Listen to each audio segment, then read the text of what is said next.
ច្បាស់ឬអត់ថាចង់ធ្វើបាបណាចាច្បាស់ហើយងាយណាបានវាចេញពីផ្ទះនោះម៉ែហ្នឹងម៉ែណៃមិនអីទេបើលបងចង់បានអញ្ចឹងខ្ញុំមានតែជូនតាមសំណើជប់សិនយើងដូចនៅខ្វះអ្វីមួយបែកទេខ្វះមធ្យោបាយសម្រាប់បញ្ឆោតណាចាឲ្យឆ្លងស្ពានហ្នឹងណាស្រួលហ្នឹងបន្លាចគេរត់លើស្ពានហ្នឹងទៅបន្លាចម៉េចបន្លាចដូចនេះអ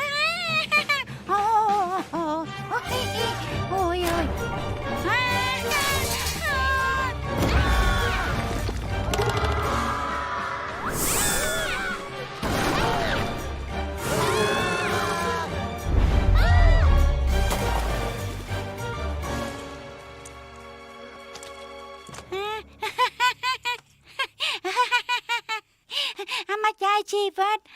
មានអារម្មណ៍ស្រស់ស្រាយសប្បាយចិត្តអត់លបងមានគេវាយខ្ញុំនៅប្លន់ក្អែកខ្ញុំទៀតថ្ងៃនេះលេងប៉ុណ្ណឹងបានហើយស្អែកចាំលេងទៀតអូខេអាណាលេងជាមួយឯងក្មេងបិសាចមិញឯងថាម៉េចយើងថា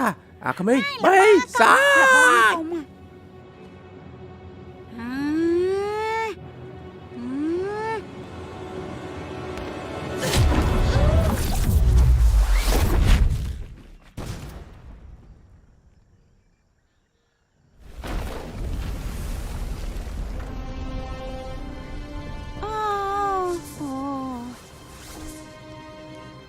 ណាចាឆាប់ទៅផ្ទះវិញអពីនេះបាទបោយាមណាចាឲ្យជាប់មិនត្រូវគេចេញពីដំណាក់នេះបានជាដាច់ខាតបាទ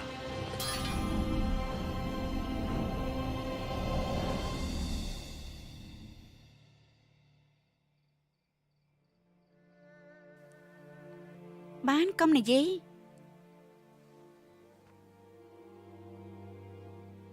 បណ្ដាសាឋានសួគ៌នឹងមិនអាចដោះចេញបានទេខ្ញុំអាចទេដឹងប្រហែលនេះជាវាសនារបស់ណាចាខ្ញុំព្យាយាមបញ្យល់អ្នកស្រុកកុំឲ្យរើសអើងណាចាតែពួកគេនៅតែមិនយល់ព្រមសោះរាល់ថ្ងៃខ្ញុំរវល់ទៅចាប់បិសាចគ្មានពេលអប់រំណាចាឲ្យបានល្អទើបរឿងខ្លាយទៅជាអញ្ចឹងតែគេសល់ពេលត្រឹម2ឆ្នាំទៀតទេលោកប្តីយើងចេញពីទីនេះទៅរកកន្លែងស្ងាត់រស់នៅជុំគ្រួសារកុំដល់គេរហូតថ្ងៃនោះមកដល់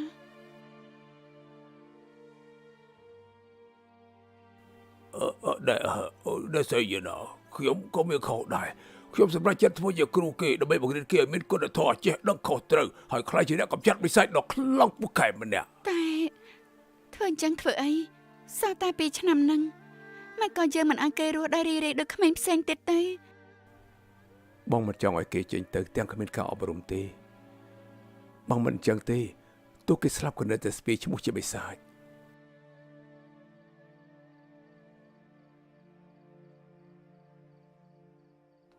ណាប្រតាចខ្ញុំយកអាហារពេលព្រឹកមកជូន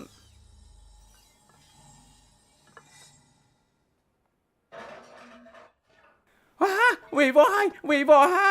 ខ្ញុំ